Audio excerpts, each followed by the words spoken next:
it's Clyde here, and instead of being on the old computer doing video games today, I am in my shop working on a project I actually started way back in the summertime. I'm building a coffee table for our guest room, our spare room, my wife's little hideout where she goes when I have people over to play Dungeons and Dragons. So I've got a bunch of pine. In fact, the computer here is sitting on some of it, and I am cutting some other boards here. What I'm trying to do is cut a bunch of slats. I'm going to make a laminate slab and create a coffee table that is roughly shaped like this. So it'll be open here in the middle, and then it'll be kind of wrapped around. My brother is a steel worker kind of guy. That's what he does as a side business in his life. So I'm going to have him build me some feet for it. You can check out his work at idahosteelworks.com, I believe is the URL. And he also runs an Etsy store. So if you look for Idaho Steelworks on Etsy, you'll find his work. Otherwise, I am actually just going to get to work cutting this. I'm going to probably yammer and talk to myself as I go, and we'll see how things go. In the meantime, let's get to cutting. So I've got this board, which I have cut to length. This is how long the table is going to be, so it's not a real big piece of furniture. And then we'll glue a bunch of these boards together. Got a few more right here, right? That we'll glue together like this to create a slab of different pieces of wood along the way. We'll probably do a little bit of light planing to make sure they're smooth, but these 1x3s, I picked some pretty straight ones, and they're pretty smooth and flat, so I think with even just limited clamping pressure, they should stick together quite nicely. And if they do, well, by golly, then we'll be in pretty good shape by way of that. For today, we're just going to keep cutting these slats. Might be able to get a few things in to glue up. I'll probably continue to stream this project as we go. So I've got a board here in the vise, and we're gonna measure and cut it. In fact, I'm going to scoot it just a little bit further down this way. Using my marking knife here. This is I call it the SMOO. It stands for something. Swan Morton of Sheffield, England. And I don't know what the OO, I think it's actually a 00, SM00. You can find that on Amazon. But anyhow, and then I've got a square here, which hopefully you can see. It's just it's an engineering square. It's a right angle piece of steel that I'm going to use to make this cut. Okay, so what I've done is I've scored this piece of wood. It gives me a little line to start the kerf of my saw. I'm using a Japanese pull saw for this job. It cuts very well. It cuts a very thin kerf in the wood, which I find pretty easy to control. I'm still getting experience with it, so I'm certainly not a perfect woodsman or woodworker, but here we go. Just cut. You start with a little bit of a push. A difference between a pull saw and a traditional Western saw is this one cuts on the pull stroke, whereas a Western saw, the kind that you might hold. In fact, I've got one. Hang on.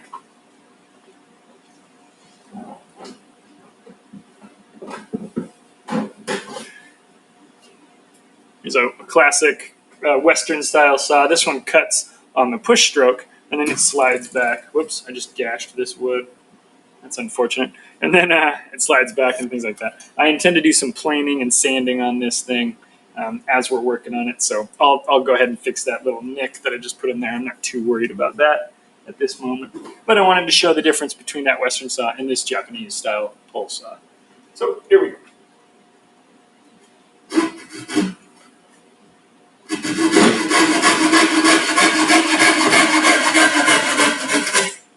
One of these days, if I keep doing these, we'll get a better camera setup. Obviously, for today, it's pretty humble in here. We've just got the old laptop camera going, but we'll do some additional cameras and get some better views of the work as it's being done.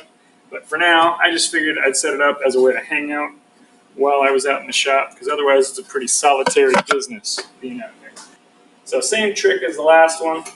We're just going to score that board, grab our square again, and put the vertical score line. Having both the top and the front face of that board scored, which is a fun phrase to say, is particularly helpful because as you're cutting through the wood, you'll be able to track the saw's progress on both of those lines and make sure that you're not only following the line that you scored in the top, but you're also following this line that you cut vertically down.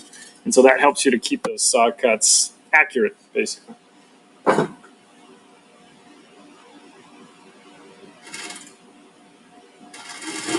pushing motion to get started.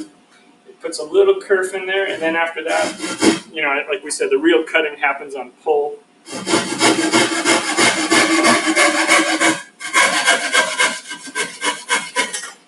The situation I find myself in is I'm trying to find, I bought construction grade knotty pine, or pine that has knots in it, essentially.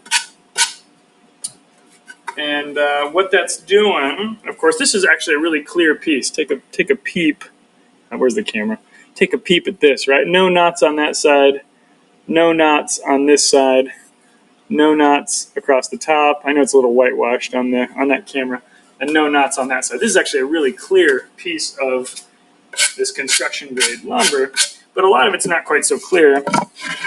This little piece here has, you know, it's got a little knot right there. So as long as it's on these sides and it's not going to be on the outside edge of the table, then it's okay if there's a knot in that board, as long as this edge, this top edge, and the bottom edge are clear. And the reason for that, of course, is those will be the only parts that you can see. The rest of this is going to get glued together to other pieces of wood. So we can find, or we can use pieces that have knots on the side, just not a piece that has knots on the top or bottom.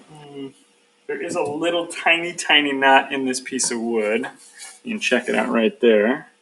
You can see that and see how it's just on the top. I'm going to skip this one unless I absolutely need it. Because again, trying to go knot free. It's causing me to have a little bit of scrap lumber, but I'll always use 1x3s around in the shop to build shop tools, or you know, as clamping boards and things like that. So I think maybe I can get one piece out of here. Let me see if that's true. And I want to get this off my workbench because, frankly, I need my workbench back to work on some other stuff. Not necessarily anything specific, although there are some things I have planned to work on out here. Not all of them woodworking, but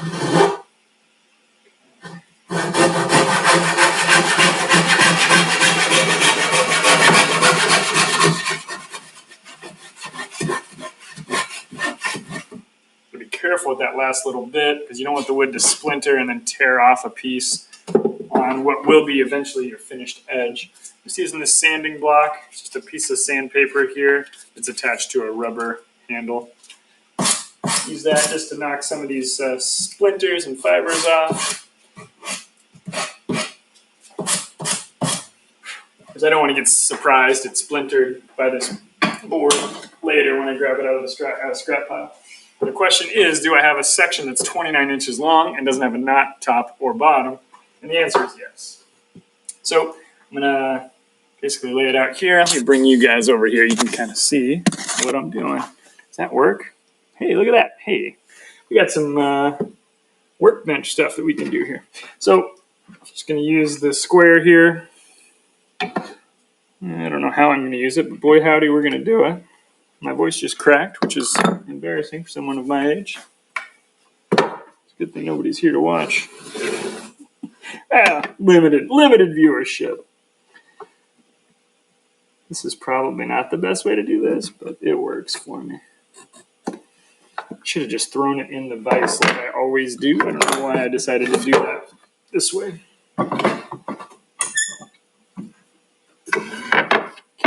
Measuring board there. We'll tilt you all back up so you can kind of see me cutting down over there in the vise. You can see my winterized or my stored motorcycle over there. I wish the weather was better, because I would like to be riding that. Maybe in the coming weeks we'll have a nice sunny day where it breaks 50 degrees. We shall see.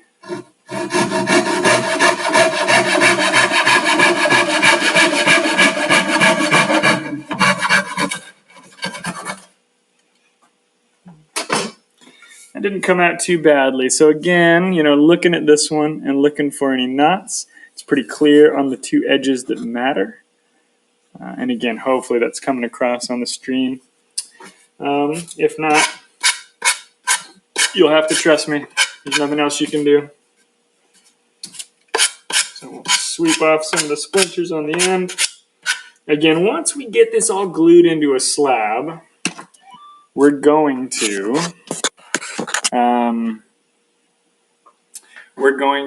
glue it all up, and then we're going to run a plane over it to smooth the edges, because the boards are going to be, even if you get them perfectly laid in, they're all going to be ever so slightly different sizes. So we're going to run a plane over it and get it knocked down to a nice, smooth, flat side. I did my first laminate slab project over the summer. I built a bench, a seating bench. It's kind of a scale model of the Alexander Roubaud workbench, and following the instructions from Christopher Schwartz's Anarchist Workbench book, and it was actually a really fun project. It was cool. I learned a ton, and I made a lot of mistakes, and I would like to build that bench again, and I probably will, but that was part of why I wanted to do this project as a slab again, right? I could have gotten some some thicker boards and stuff and just built it in a traditional way, done some joinery on the edges, not built the slab, not layered it up out of a bunch of pieces of wood like this. But I kind of wanted to practice some of those slab techniques, so we did it again. Get this cut going here.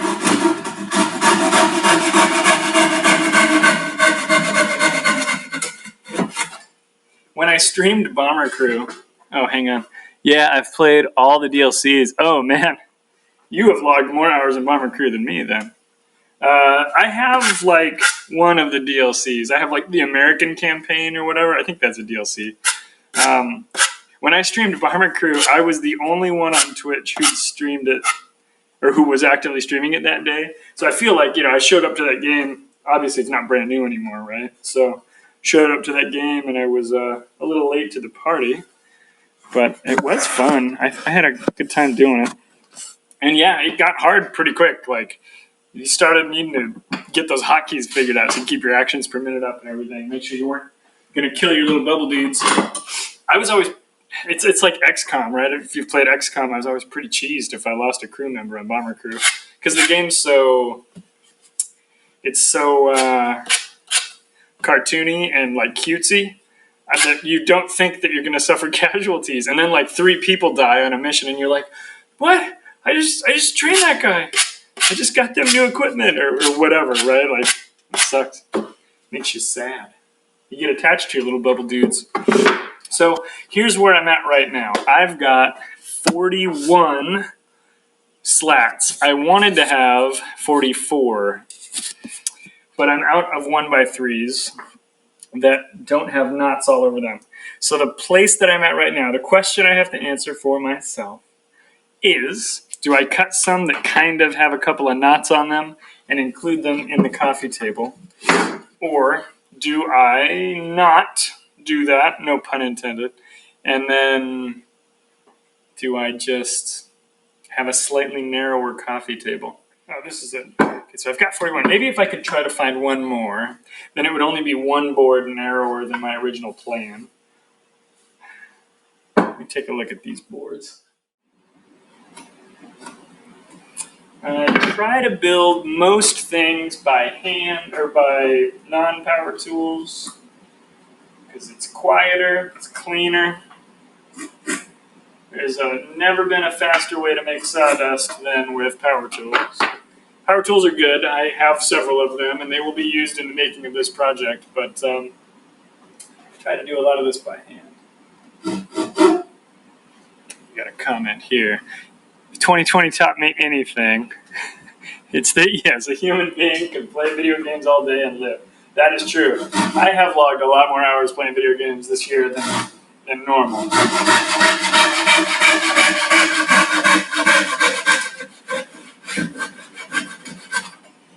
I think there's a lot of lessons to pick from 2020, but that is definitely one of them. Gaming is a great thing to do. It's a safe activity most of the time. All right, that gives me 41. Now this has, it's got a little divot out of it here at the end, but I think that's going to be okay. As long as I position it well, that'll be no problem. And we can do a little putty trick, a little sawdust trick to clean that up. I am going to look over the rest of these because any if I can get 2 more out of any of this, then I actually have the full width of my original pick. This is one that has 2 tiny nuts on the bottom. Got one there and one there. I don't know if you can see those or not. If that's the case, that one might be pseudo acceptable. Geez, that's a long board. It's a real long boy. Yeah, let's cut that. Let's see if that works. So if I can do that, and then one of those, I get my full 24 slat wide length, and it'll match the other sides that I've already glued together.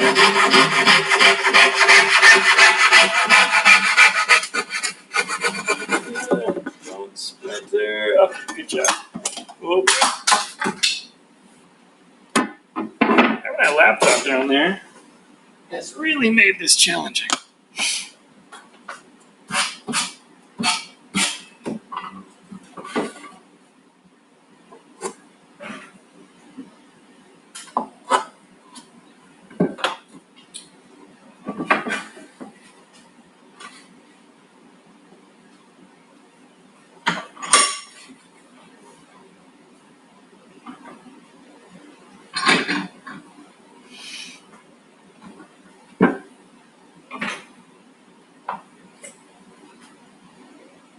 Shoot.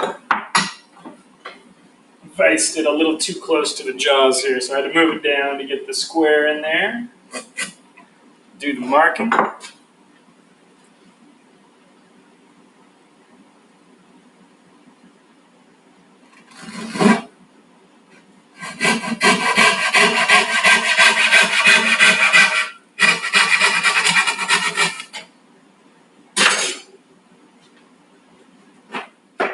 I said I should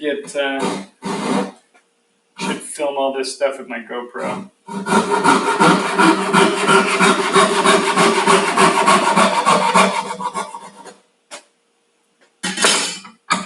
And right into the trash.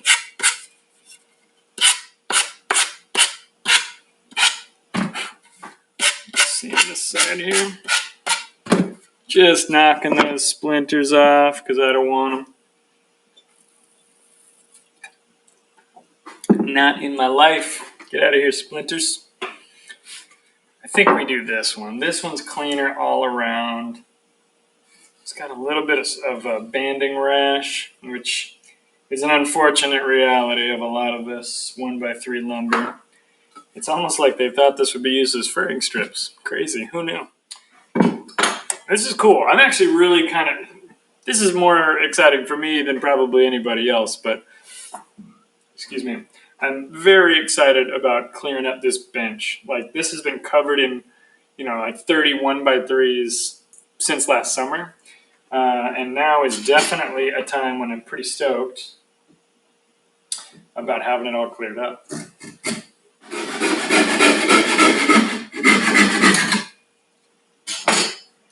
A little crunching sound, but does not look like it was too bad.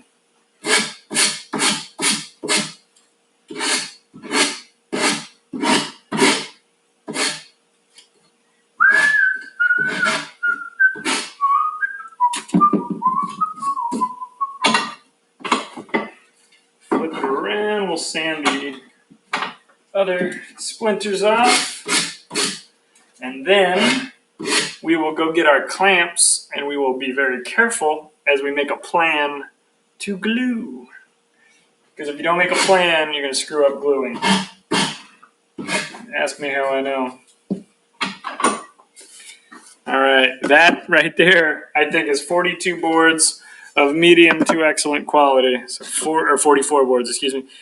20, 40, 1, 2, 3, 4. We got them. All right. I'm going to clean up some of this crap here and then get some of this other lumber put into the old scrap bin there at the end. Get some clamps out, and then we'll take a look at coming up with a plan for gluing. We'll talk about how that works or how it should work. And I think I might be missing my little glue spreader stick, which is sort of a lucky charm. And so I might need to find that too. So anyway, I'll be milling around, but I'm not going anywhere.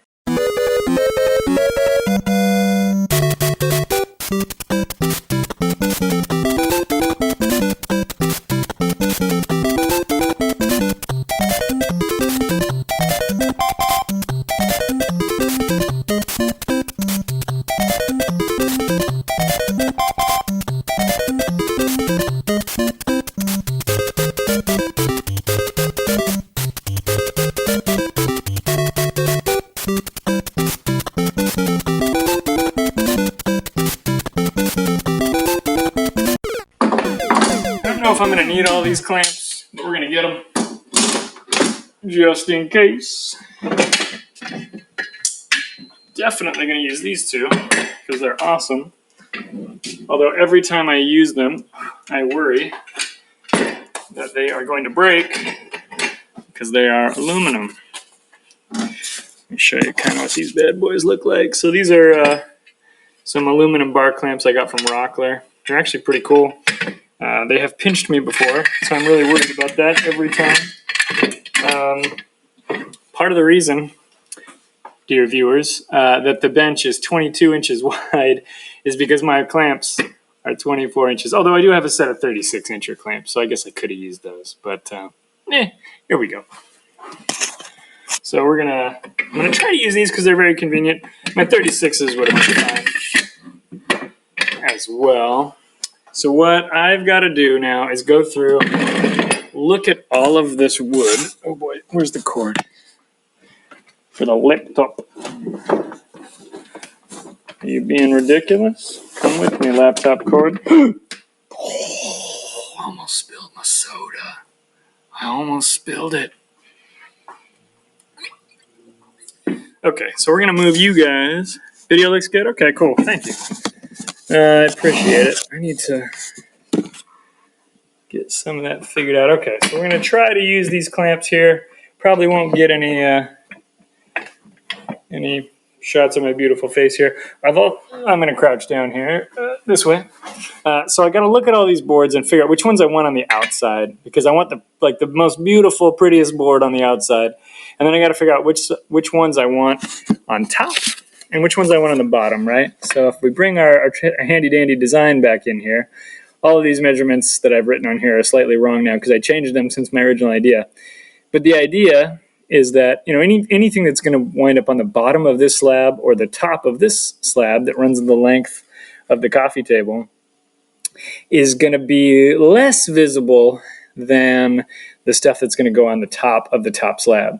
So there's a few different grades of how nice the wood should look. Top slab should have all the primo, the best boards basically that have the best grain and everything, the most interesting looking grain, and of course the grain that's going to plane the nicest. If it's got too interesting of grain, we could have problems. But so we're going to try to work on that a little bit and choose the best ones for what, and then we'll figure out how to glue. Before we open the glue bottle, we'll make an entire plan of everything that we need to do. We'll get paper towels. We'll get all the tools and the stuff that we need in order to glue safely.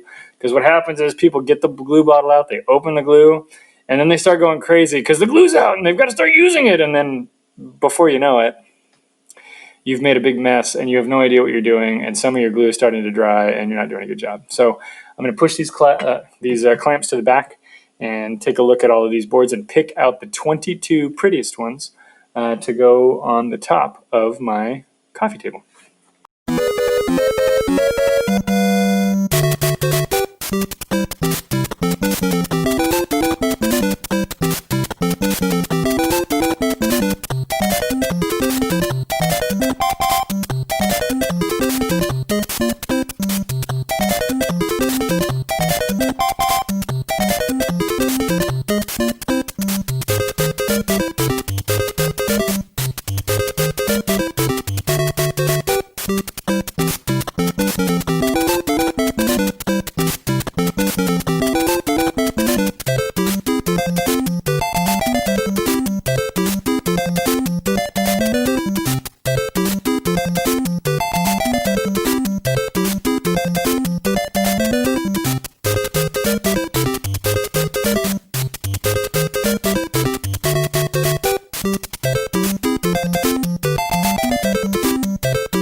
Grab our glue, and I've got a glue bottle right here. That's actually going to be my glue deploying device. I do have my glue spreader stick. This is from one of my early projects. It's actually a cutoff of a piece of 1/4-inch birch plywood, and I use it to spread the glue on stuff because I didn't think far ahead enough to get like a brush or a roller for glue, and so I use this piece of wood, and now it's just like it's a tradition that I use this to glue all my stuff. So that started last summer when I started fiddling with some of this slab building. So this is just a piece of wood that's entirely encrusted in wood glue, and it's going to become more so today. All right. I'm going to grab my 36-inch clamps, which are here. It's a set of Bessie pipe clamps. I'm going to put them over here so I don't damage, because they are cast iron and galvanized iron pipe. And so obviously they will damage this soft wood if given the opportunity, as will pretty much anything else in existence.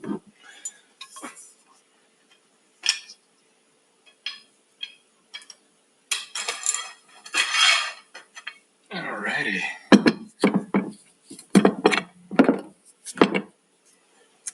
Open these up. Like I said, I got to find some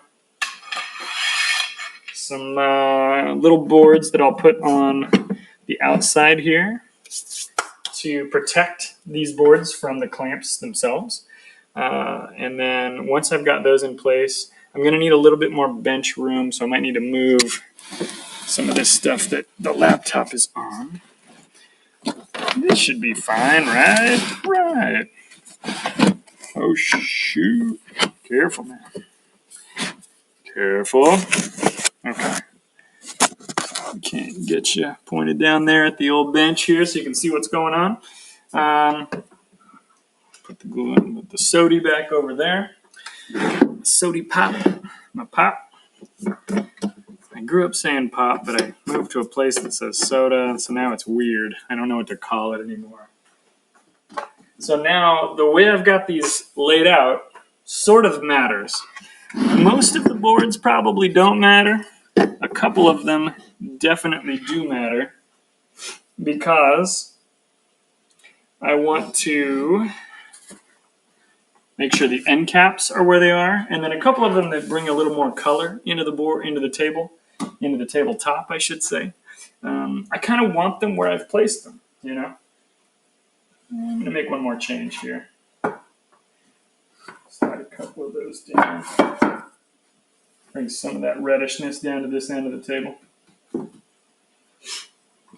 So, as a result of that, I want to try to respect the positions that I've got here and not be rushed. Oh boy, do not rush me. Okay, we're going to put you back out on here. Ho-ho!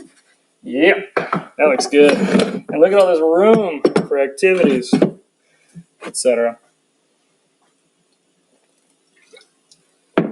Okay, I'm going to fill up this one. I don't think I'm going to need an entire glue bottle here, but I am using quite a bit of glue. Should be spread pretty thin. You don't need a ton of glue. I learned a ton about wood glue over the last year and a half. I didn't used to believe it was as strong as it is. I had a friend who started explaining this crap to me. Turns out he was right. Tilt that up just a wee bit. So, we've got our glue bottle refilled. So now remember this, as we get started, the glue bottle is full. And we'll see how much of it we wind up using. I'm going to rack these out as much as possible so that I have as much squeezing in force with the screw as I can get later. It gives me the most maneuverable, or the most maneuverability, perhaps is the right term. I think, yeah, you can get away with just one board there and one board there. And then I'll use those other 24-inch clamps, clamps.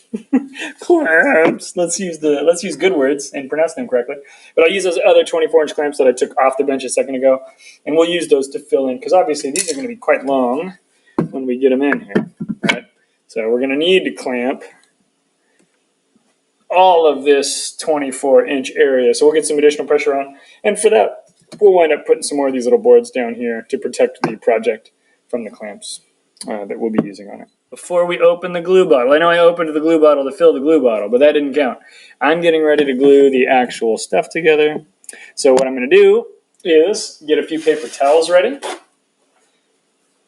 because I'm going to spill glue and put glue in places that I don't want glue. I used to have a garbage bag out here that I used for this purpose. It was like a micro tarp. It was perfect. I've got another one. Let me lay one of these up. This is why you think about this process before you get started. I think Christopher Schwartz says that you get all this crap figured out before you open the glue bottle, because as soon as you open the glue bottle, you lose 100 points of IQ. And I don't think he's wrong. I'm going to put this out just to catch any glue, because glue's messy and it ruins things. I don't like glue.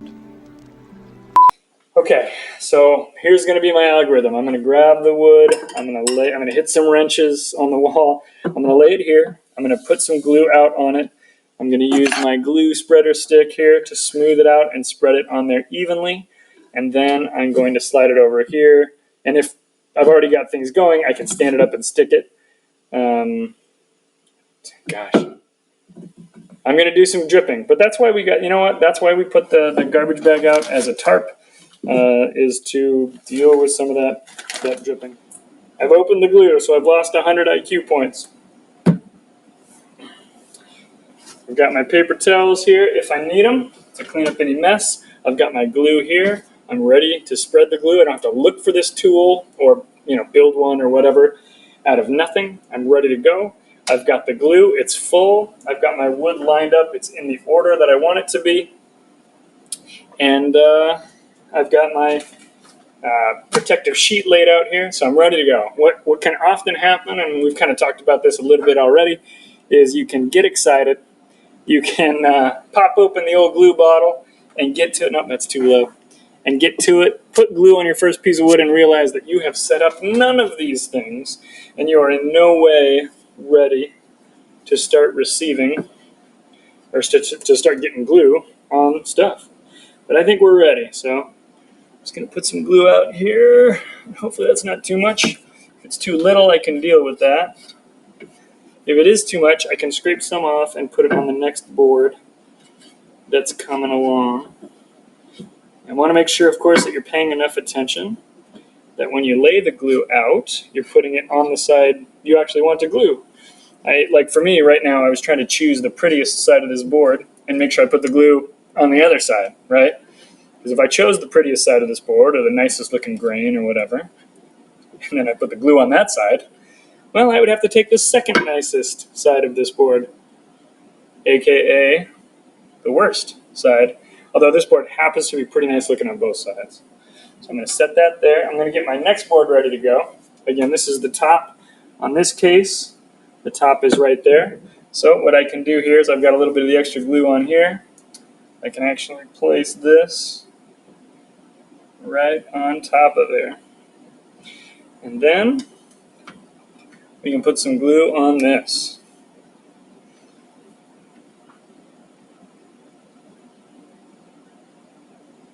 I put a little bit less on here this time because I think I had plenty on that last one, although this might be a little bit too little.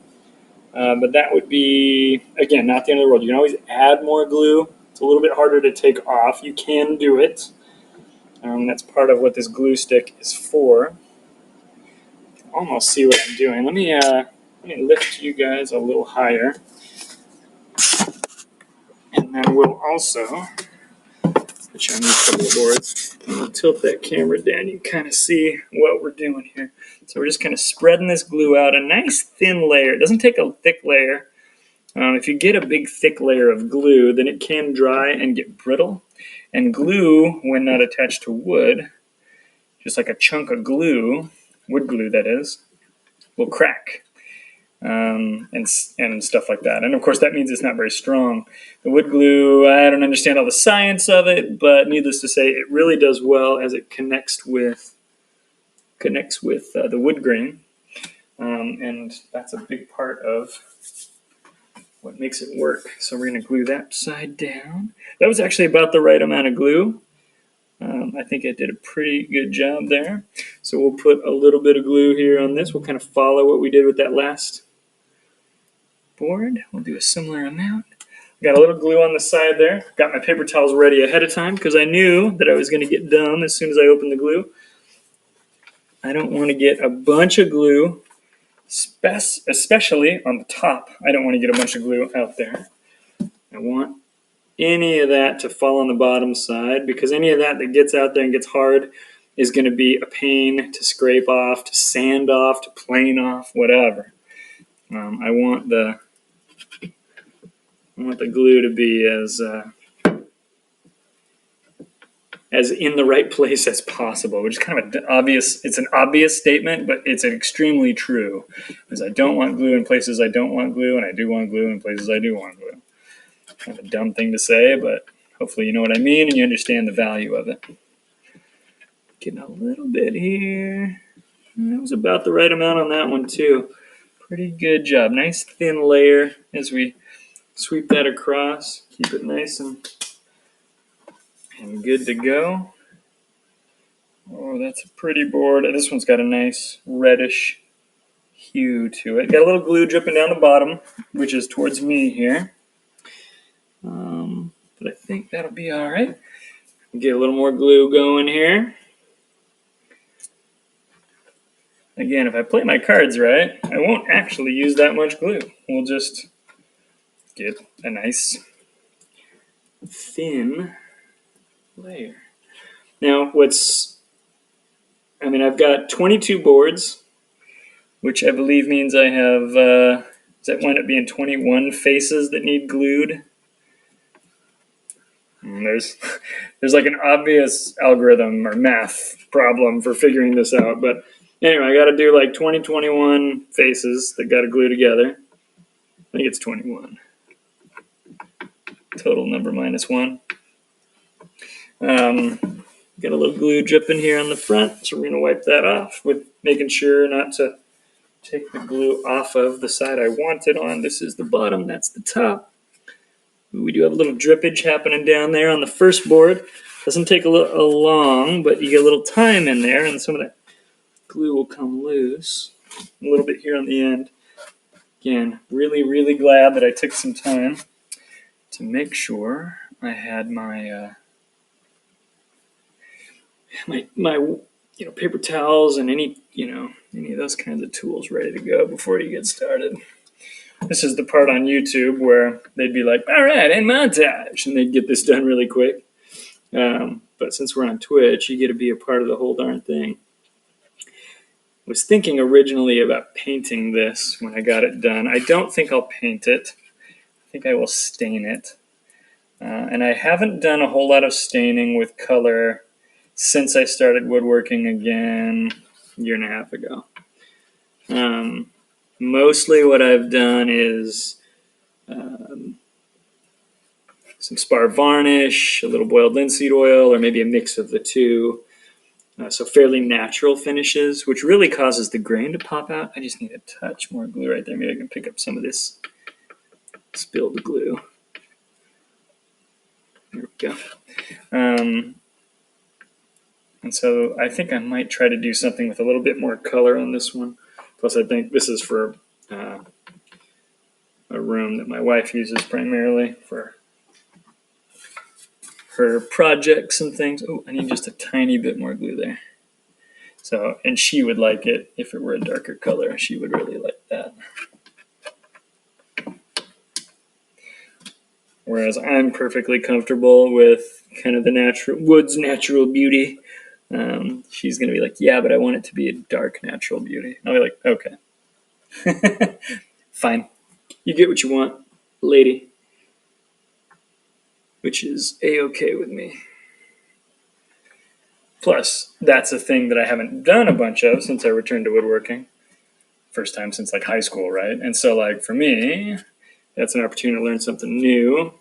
And this time, because it's not high school, learn about it Not that you couldn't have done this in high school. I just didn't learn about it to a higher degree. Really get an understanding of it and become, I won't say an expert, but I'll say knowledgeable. Expert is probably not something a word I would use to describe myself at very many things. I would call myself a student of a lot of things, and I would do so proudly.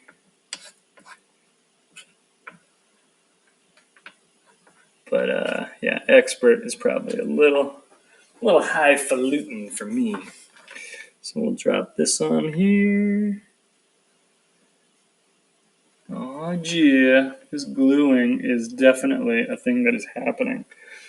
Kind of trying to be quick-ish about this because those first couple of boards might start becoming stuck. So maybe what I will do is after this one, I will knock them over so they can rest on the bars of those pipe clamps. And that will let them, if they do start,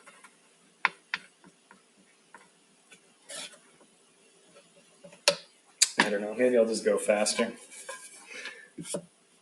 rather than worry about that. Because honestly, I feel like I can get this done in just a couple of minutes if I focus down and stop trying to be quite so perfect. I mean, be good and do a good job, but I'm not painting the Sistine Chapel here. I'm spreading some glue on some construction grade 1x3s.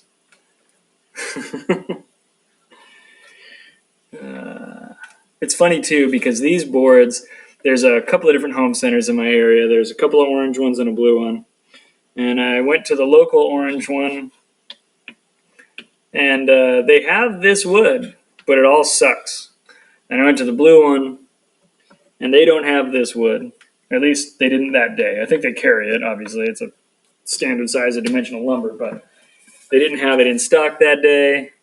And then I went to the other orange one, and they had it, and they had a huge selection, and it was all really nice, honestly. It was very, I mean, it's these boards. These are the ones I bought. And they were, I felt like, in pretty good stock, and they had a lot of, oops, glue on my hand there, and they had a lot of boards to choose from, and it was just straighter and less damaged in shipment and less forklifted, as it were. There's a lot of extra glue on this one. So I'm going to grab the next one. Oh shoot, I spread it on the wrong side. That was dumb. It's as though I didn't transfer it from this board at all. Oops. Chill, bro, chill. Okay, I think we're going faster here pretty good. Anyway, they had it in stock. They had a huge stock, and what they had in stock was of better quality than what I was getting at either of the other stores, even though one of the other stores was also the same store. So I can't explain that to you other than to say that maybe the guys at the local Orange Home Center beat the crap out of the lumber, and the guys at the other one don't. But anyway.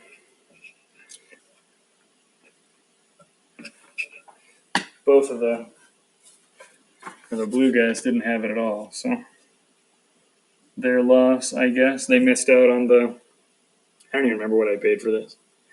I bought a lot of it. I remember thinking it was more expensive than it should be. Also, I am a notorious cheapskate, well known in the Tri-County area or whatever. All right. The neat thing about this project is it really doesn't take that many tools to do it. This is an easy project. Well, it's a straightforward project, and it does not involve, we'll have to have a crazy wood shop and all that. You watch those videos on YouTube of somebody being like, I bought this car for $100. and I restored it for $36. It's amazing. And then you go and watch, and you're like, oh yeah, but you have $25,000 worth of tools, or you work at a garage and you used the company's lift and all of their stuff, and or you watch the furniture guys be like, build your own furniture for free, and it's just like out of garbage you find on the side of the road, and it's like, well, yeah, but you have $8,000 worth of woodworking equipment.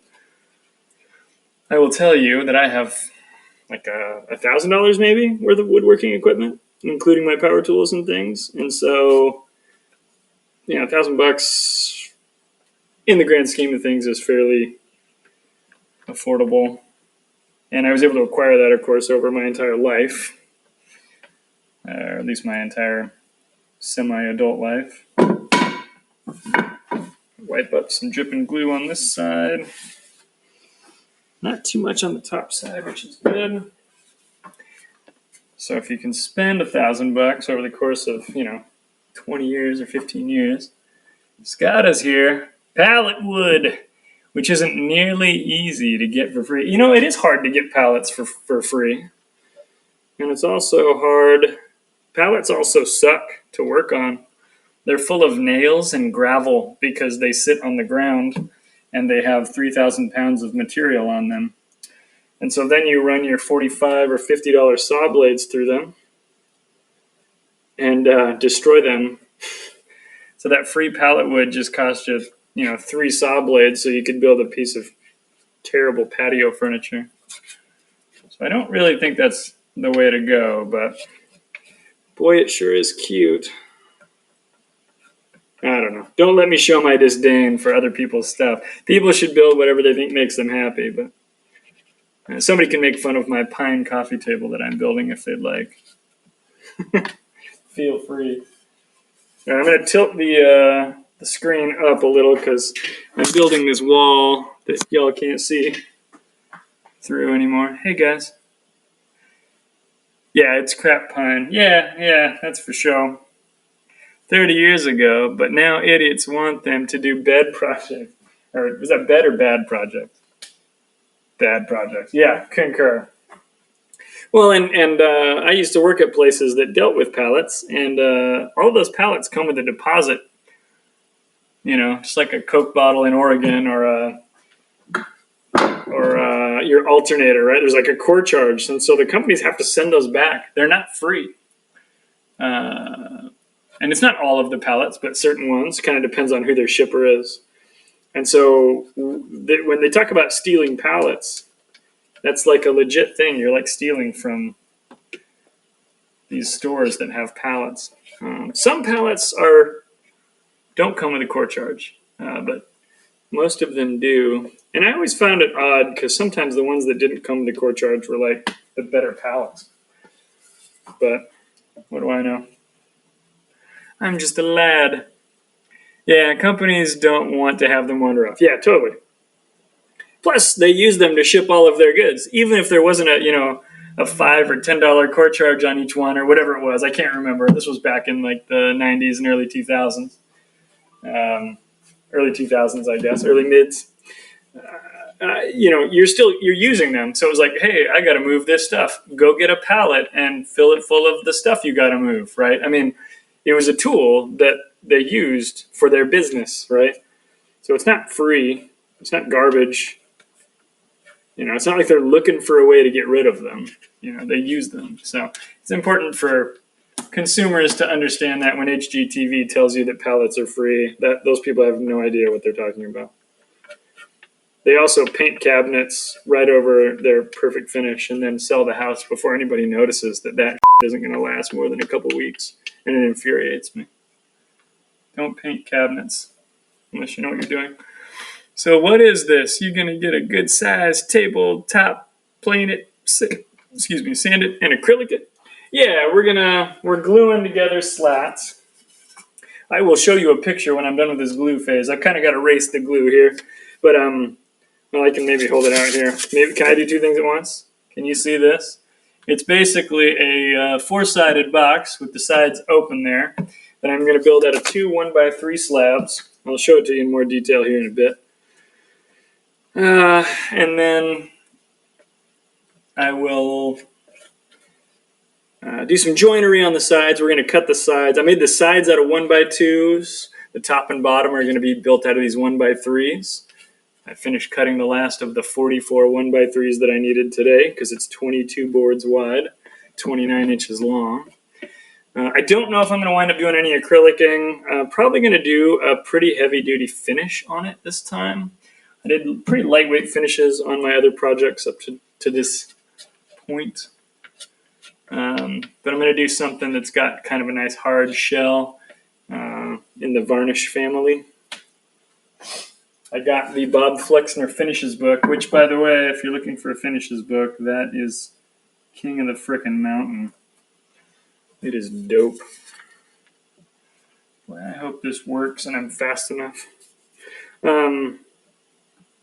Which it kind of explains. I've wanted a finished book like his for a long time. Because I need to understand the layman's version of the science behind the finishes. I don't actually need to understand how the chemical bonds are formed, but I need to know what finishes will work with what, and at least the introductory paragraph about why. And that's exactly what Bob Flexner's book on finishes does. If you ever read a popular woodworking article about finishes, it was probably written by Bob Flexner. And if it wasn't, he probably was too busy and told that guy to write it, or that gal, either one. So it's he's kind of the guy on finishes that I trust. What we got here? You are. Well, I can't read your thing. Hang on. I got to do 4 more slats. So that's 1, 2, 3. Yeah, 4 more. Counting this one. 4 more glue spreadings. You said, yeah, you're sort of top coating this. I can't read this. Hang on. My screen is just slightly too far away. Need a little more glue down here. And let me get these other ones glued up, and then we'll talk about it as I'm getting it into the clamps.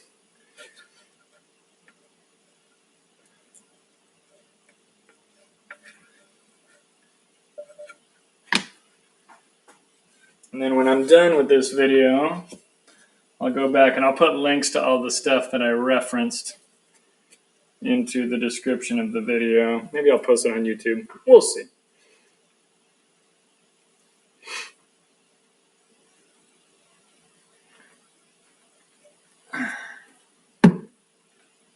Scratching my nose. Got a little nose itch. Oh man, we're so close to being able to knock this thing over. The thing about knocking this over is it's going to f***ing suck. Because I'm going to potentially have it like fall apart while I'm knocking it over. Because these things are not actually affixed. They're just sitting on each other with a little sticky glue in betwixt. Spreading the glue. Alrighty. There we go. And boom. That actually looks really good on that one. That was a good job. A good job was done by all. But mostly, it was done by me because I'm the only one here. Oh yeah, that looks dope. Hell yeah. That's the last one, kids. We did it. Woo! Okay. Now, I'm going to use another stick or something, or a piece of wood, as I bring this thing and knock it over. Oh, shit. Okay. Don't fight me anymore. There we go. Okay. Give me no sass. Don't do that either.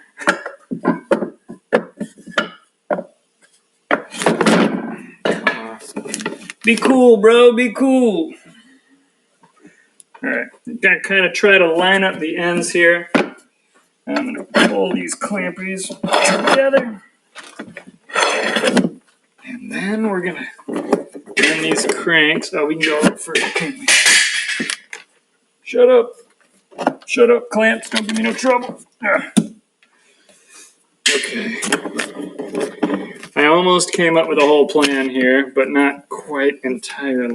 We didn't have time to work out the minutiae of the plan. That would have been better if I'd had a whole plan. I have part of a plan. What percentage? I don't know. 12%. 12%?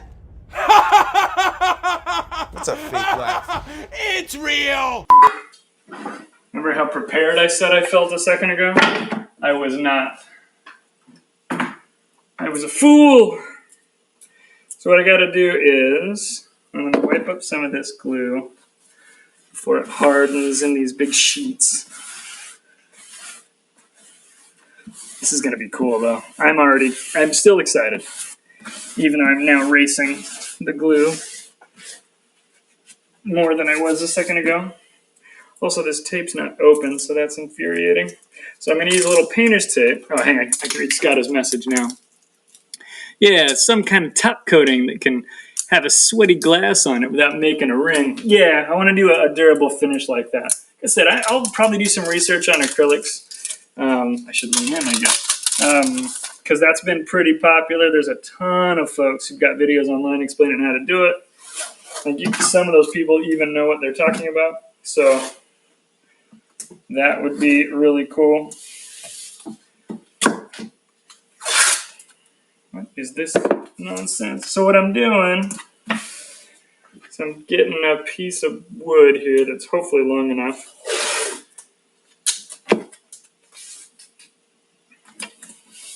And I'm covering it in painter's tape just like this, because that'll keep this piece of wood from gluing to this other piece of wood that has the glue on it. What I want to do is put it on here and then make up another one just exactly like it.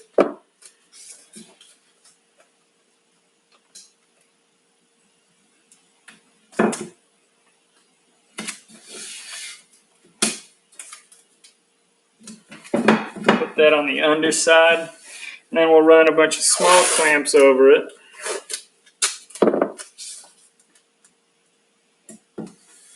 To kind of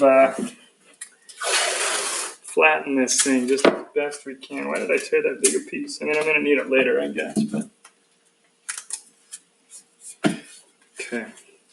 So I'm going to grab some clamps from up here. I got a bunch of Jorgensens. Ooh, I do not want to use the top of that as a place to rest heavy steel stuff. And the reason for that is the top of the table. This is supposed to be the most beautiful side of the slab, and so any dents I can avoid, I should avoid. So I'm going to take this. This is a time when you wish you had a third set of hands. Going to get these positioned. They are about the right size. I'll use these Jorgies to kind of squeeze this together. Once you get the first one on, it's not too bad. These slats that I'm putting on here, they serve two purposes. One, to keep the clamps from destroying the project piece, the work piece. And two, as a result of, hang on, you're the one who's missing this little foot that I found earlier. Hello, love. As a result of putting the pressure on this board, right?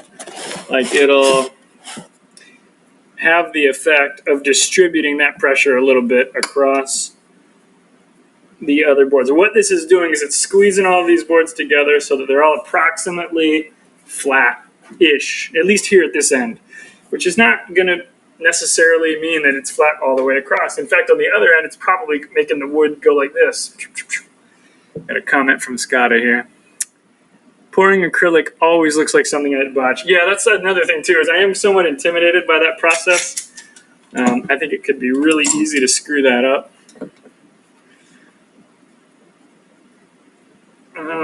And if you screw it up, it's really hard to undo that.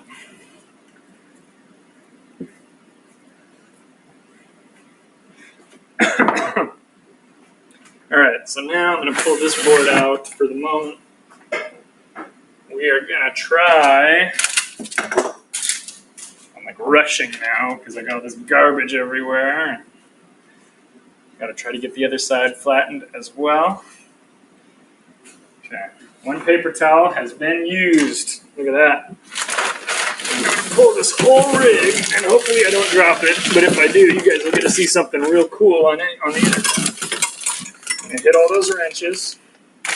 We're gonna do the. Oh shoot! Got glue on me. Well, you got to see that anyway. That should come out.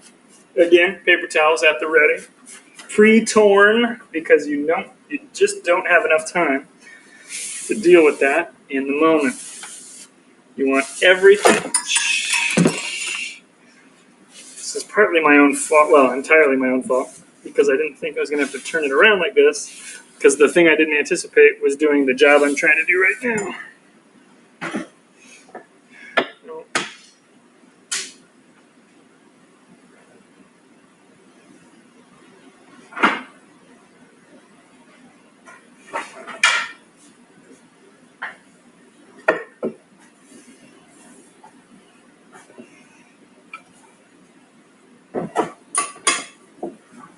See, and this is the kind of thing you don't want to be doing midway.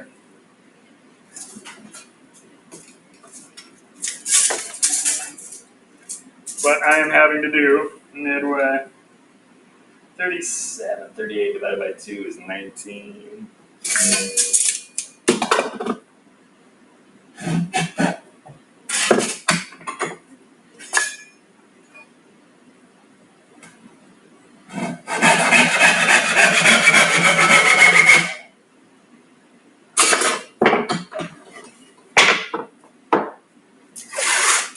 I didn't have the right size of little pieces for this job,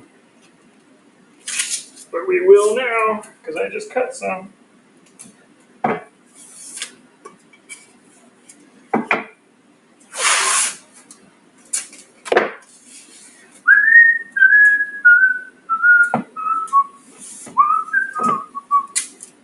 Okay, that's the one that's going to go on top. I'm going to build another one to go on the bottom, or tape up another one to go on the bottom.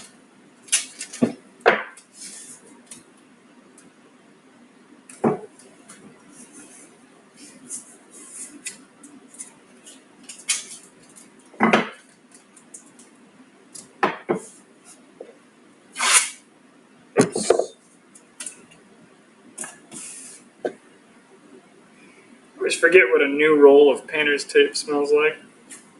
It smells kind of good, actually. Probably killing my brain cells. I don't know.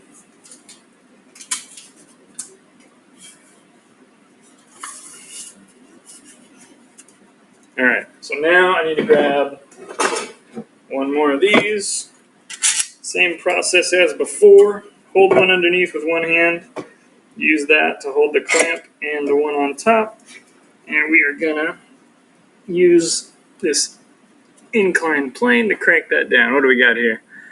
I'm gonna pouring a yeah, that's the same comment I already saw. I thought it looked new, but I was wrong. Okay. Floor clamps. You don't have to make so much racket.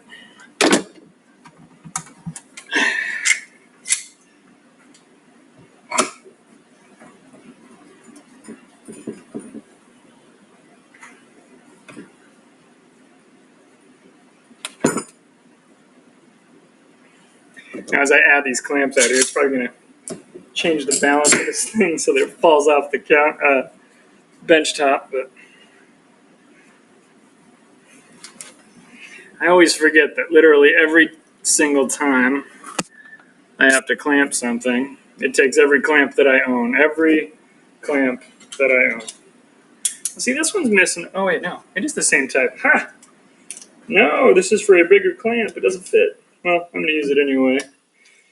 And then I will forget. And then tomorrow when I take this thing off, I will lose it. It will fall and go roll underneath my workbench. But whatever. I'm still going to destroy that board, whether it has its little foot on it or not, so I might as well have not put it on there. Well, that's a lot flatter. It's certainly not perfect, but even if it was as flat as possible, these boards are all going to be various sizes. And so that's not a surprise that I'm having some, some misalignment there. So that shouldn't be a big shocker to you, me, or anybody else. Now I'm going to put these other 24-inch clamps that I've got on here. This one always bites me. Careful. I shouldn't say it always bites me, but it has bitten me in the past. I don't want to break this aluminum clamp. That would make me very sad. But I do want it to clamp stuff. These blue clamps are actually really dope. I kind of wish they were steel, but because they're aluminum, they're so much nicer as a result. Like the precision of because they're not cast iron, right? Like the precision is really good.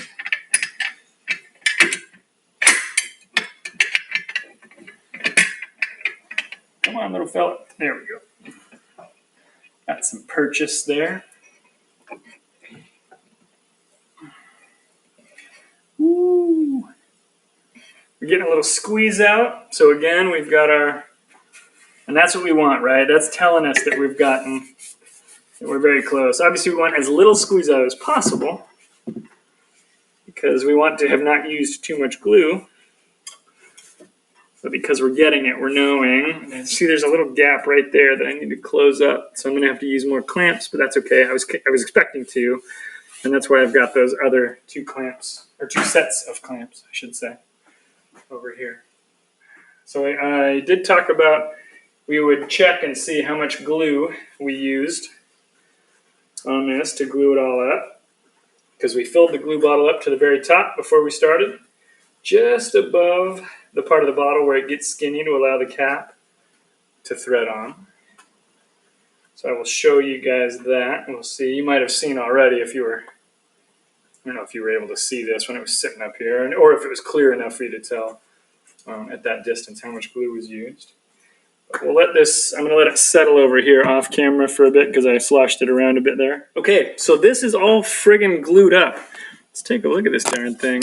So I'm going to hold this up so you can see it. We've basically got our tabletop right there, clamped up, clamped to hell and back, and looking pretty good. So it's 22 boards across, which I did the math at one point. I can't remember how wide that actually makes it, but it's 22 times 3/4 of an inch, right? So 75% of 22 inches across. And then we added a couple extra boards on either end to protect the tabletop from being scratched up. And we added a couple of slats on this end and a couple of slats on this end that we're using to clamp the boards together so that when they get stuck together sideways, that pressure doesn't cause the boards to kind of squeeze in and go and twist, right? We want them to stay straight. So these are attempting to try to hold it straight. You can absolutely see, and I'll try to see if I can show you this. Like if you look at this side, let's see. How do I move you? Over here. Not like that. There we go. So you can see that it is not even along here, right? This is a low spot there. There's a low spot at the end. I'll get my hand out of the way so you can see. And then some of the parts are pretty even. That's what we're going to have to plane off later when we get out our number 5 and our number 6 planes and we run those across this big slab. Obviously, that's a problem for another day once the glue up is done, which is going to be about 24 hours of gluing. So I don't own enough clamps to do both slabs, but we did get one of them done today. We got the other one fully cut. We got all of the scrap lumber off of my bench, which is incredible. because I've wanted this bench to be clear. Now, to be fair, it doesn't look very clear right now. I've got this clampy monstrosity right here, and then I've still got these 2 slabs for the side, and then all of this wood that I'm going to need to build the bottom of the workbench as well. So, is the bench clear? Have I achieved my clear the crap off the bench goal? The answer is no, but we're one step closer, and a really important step actually. I've actually finished a big phase of this project, and part of it that was kind of, in my mind, boring, which was just cutting all of these slabs down to, or all these boards down to that 29-inch size and getting ready to glue them together. So I'm pretty excited about where we are on that front, because that's going to get us ready to go for the next one. Who do we got here? At this point, your table should just be made out of clamps. Yeah, I mean, you could actually just leave these clamps on here, flip it over, and bada boom, bada bang, you got yourself 8 legs, 4 on each side. That's really great. Yeah, it's Clamp City up in here. There's an old woodworking joke about how you can never have enough clamps, right? And this is part of the reason. People see glue ups and photographs of glue ups like this, and it's Clamp City. Anyway, that's probably it for this stream. I had a couple of y'all on here. We'll do more of this woodworking stuff as we go. It's been a lot of progress today, which I think, well, for me is big. I don't know. You guys probably, you got to hang out in the garage, right? That's what this is all about. Is just spending a little time in the garage, which is a good place to be, and it's something we don't get to do right now very much because of COVID. So I appreciate you guys joining me and being a buddy in the garage. This coffee table is something that I want to get, in my rear view. And I'm kind of excited to see how it's going to come out. The planing portion of this is going to be interesting, I think. So we'll definitely do, we can definitely do some streaming of that as we crack out the planes. And we'll talk a little bit about holdfasts and work holding on the workbench. I'll show you some of those tools when we get to that. I said I would show you how much glue we used real quick. Let's do that. So I took this glue bottle and I filled it up all the way to the top, and hopefully you can see that basically the glue level is down to about right there. So we used about 1.5 inches or so of glue. This project is going to be all glue joints. There's going to be no fasteners in it anywhere, with the exception of what we use to hold the feet on when we get those figured out. Which is going to be pretty cool. Like I said at the beginning of the stream, I don't know that anybody was online at that point, but those are probably going to be welded up by my brother who does some metalworking. You can check out his stuff at idahosteelworks.com. He runs that as kind of a side business. And he makes some really cool stuff, a lot of door pulls and door handles. But he and I have been talking about fabricating up some feet for this project, which will hopefully give it a little bit of style and flair. The woodworking part of it is going to be, this little box that I'm making with an open side there to put remotes and magazines and whatever in there, coasters, etc. But the metal feet should hopefully give it a little style and flair. I want them to have a little bit of something special to them. So we'll see how that goes when we get there. But yeah, anyway, well, thanks for joining. It was a good time to have you guys here watching the stream, and we'll definitely do more of this. I like spending a little time out in the garage, and certainly, living in the Pacific Northwest, our winters are not very cold, but they're a little cold. And so as we get a little further on in the year here, it'll start warming up a little bit more, and I want to spend a little more time out here. It's still going to be rainy and wet, but I'll be inside working in the shop. So we'll do more of this stuff as we go forward. So anyway, again, thanks for being here, and we'll catch you next time we get together to do a little building in the garage. Thanks for hanging out, guys. I'll talk to you later.